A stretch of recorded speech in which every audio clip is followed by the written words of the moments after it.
Big Boss Tamil season 9 18 October 2025 சனிக்கிழமை Vijay Sethupathi sir அவர்களுடைய episode எப்படி இருந்தது, என்னெல்லாம் இன்னைக்கு வந்து விவாதிச்சாங்க அப்படின்றத நம்ம இந்த ஷோவில் பார்க்கலாம். விஜய் சேதுபதி அவர்களுடைய எபிசோடு ஆஸ் யூஷுவல் ஒரு தீயா டாப்பிக்கை கொண்டு வர மாதிரி கொண்டு வந்தார். ஆனால் அதுக்கான எந்த ஒரு சுறுசுறுப்பு எதுவுமே இல்லாமல் முடிச்சிட்டாரு. கேட்க வேண்டிய கேள்விகளை வந்து ஒரே ஒருத்தர்கிட்ட தான் கேட்டார். யார்? கம்ருதீன். அவருக்கு தெரிஞ்ச ஒரே ஆள். மிஸ்டர் கமு எந்திரிங்கன்னாரு. அவர்கிட்ட இருந்து கண்டென்ட்டை எடுத்தார். ஆனால் அதை வந்து ஒரு முக்கியமாக அந்த சொல்லுவார்ல, மக்களுக்கு அவங்களுக்கு வந்து புரிய வைக்கணும் அப்படின்னு நினைப்பார் இல்லையா, அதை புரிய வைக்காமலே அவர் போயிட்டார். எடுத்துகிட்டு வந்த டாபிக் அப்படி என்ன அப்படின்னா, இந்த தலை போட்டிக்கு ஒருத்தங்க ரூல் புக்கை வந்து எப்படி பறித்து புரிஞ்சுக்கணும் அப்படின்றத வந்து கமருதீன் மூலமாக புரிய வைத்தார். ஏன்னா தலை போட்டியப்போ இந்த முதுகில் குத்திட்டாங்க அப்படின்னு சொல்லி கமருதீன் தேவையில்லாத வார்த்தைகளை யூஸ் பண்ணது மட்டும் இல்லாமல் ஹவுஸ்மேட்ஸ் எல்லாரும் கூடயுமே தகராறை கிளப்பிட்டுருப்பாரு. ஸோ அதுக்கு வந்து அவருக்கு புரிய வைக்கிறதுக்காக ரூல் புக்னா என்ன, ஃபேர் பிளேனா என்ன, எப்படி நீங்கள் இருக்கணும், எப்படி இருக்கக்கூடாது, நீங்கள் சொல்கிறது சட்ட திருத்தமா இல்லை பிக் பாஸ் வந்து ரூல்ஸ் கொடுத்துருக்கிறது சட்டமா அப்படின்னு சொல்லி புரிய வைப்பார். இது யாருக்கு புரிய வைக்கிறதுக்காக அப்படின்னா, அந்த ஹவுஸ்மேட்ஸ் அந்த ஹவுஸில் இருக்கக்கூடிய எல்லாருக்குமே புரிய வைக்கிறதுக்காக அவர் செய்த ஒரு செயல் அப்படின்னு சொல்லி சொல்கிறாரு. இது வரவேற்கத்தக்கதாக எனக்கு தெரியலை. அவரை வந்து 2 வார்த்தை சொல்லி முடிச்சுட்டு அவர் யாரை பாயிண்ட் அவுட் பண்ணி புரிய வைக்கணும்னு நினைக்கிறாரோ அவங்கள டைரெக்டாகவே எழுப்பி அவர் கேள்வி கேட்டிருந்துருக்கலாம். அப்போது கண்டிப்பாக இன்ட்ரெஸ்டிங்காக இருந்திருக்கும். அடுத்தது இந்த குரூப்பிசம் அப்படின்ற ஒரு டாபிக்குள்ளே போனார். எல்லாருமே உள்ளே இருக்கிற எல்லாருக்குமே நல்லா தெரியுது, கனி, சபரி இவங்க 2 பேரோட ஐடியாலஜி, அவங்களுடைய மூளை மட்டும்தான் அங்கே வேலை செய்யுது. எல்லாருமே அதை வந்து பின்தழுவி தான் வராங்க, அவங்க பின்னாடி தான் மறைஞ்சிருக்காங்க அப்படின்ற விஷயத்தை வெளியே கொண்டு வந்தார். ஆனால் அதுக்கான பெரிய ஒரு கேள்வியோ, ஃபார் எக்ஸாம்பிள் இப்போ நாமினேஷன் ஃப்ரீ அப்படின்றது ரொம்ப முக்கியமான ஒரு விஷயம் இல்லையா, அது வந்து ஒவ்வொருத்தவங்களுக்கும் மனசில் இருக்கும், எனக்கு இந்த நாமினேஷன் ஃப்ரீ கிடைக்காதான்ட்டு. அப்படி அதை விட்டு உண்மையிலேயே வேதனைப்பட்டவங்க யார், ஏன் அவங்களால வின் பண்ண முடியலை, அவங்க வின் பண்ண முடியாமல் போனதுக்கு இவங்க 2 பேர் தான் காரணமா அப்படின்னு அந்த ஆளை பாயிண்ட் அவுட் பண்ணி யார் உண்மையிலே வேதனைப்படுறாங்களோ அவங்க மூலமாக இவர் கேட்டிருந்தார் அப்படின்னா இன்னும் கொஞ்சம் நல்லா இருந்திருக்கும். பட் பாயிண்ட்டுக்குள்ளே போனார், ஸ்ட்ராங்காக உள்ளே போனார், எந்த ஒரு சொல்யூஷனுமே இல்லாமல் வெளியே வந்துட்டார். அது வந்து இன்னும் கொஞ்சம் ஸ்ட்ராங்காக உள்ளே போய் கமல் அவர் கேட்குற மாதிரி, நீங்கள் இங்கே சொல்லுங்கள் உங்களுக்கு யார் நாமினேஷன் ஃப்ரீ வேணும், உங்களை தடுத்தது இவங்க 2 பேர் தானா, இப்போ சொல்லுங்கன்னு சொல்லி பண்ணியிருந்தாருன்னு வச்சிங்களேன், அது வேறு லெவலில் இருந்திருக்கும். சரி, அதுவும் முடிஞ்சு போச்சு. அடுத்தது என்ன நடந்தது அப்படின்னு பார்த்தீங்கன்னா, இருமுகம், யாருக்கு வந்து ஃப்ரண்ட்டில் ஒரு ஃபேஸு பேக்கில் ஒரு ஃபேஸ் இருக்குது அப்படின்னு சொல்லி கேட்டிருந்தாரு.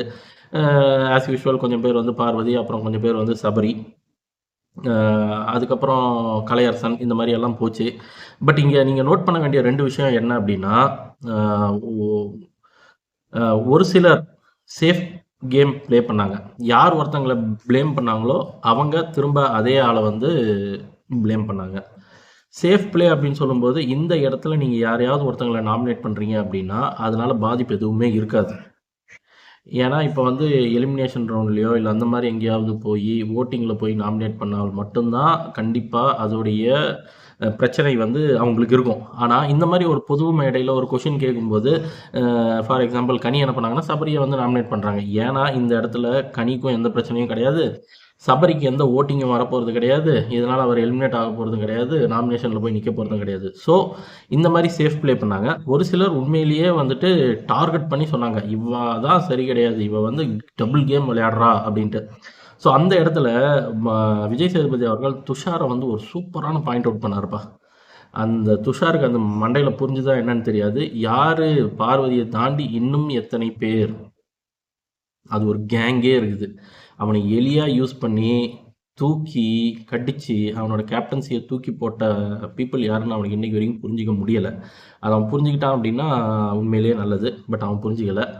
பார்ப்போம் இனி வரக்கூடிய வாரங்களில் புரிஞ்சுக்கிறானா அப்படின்ட்டு.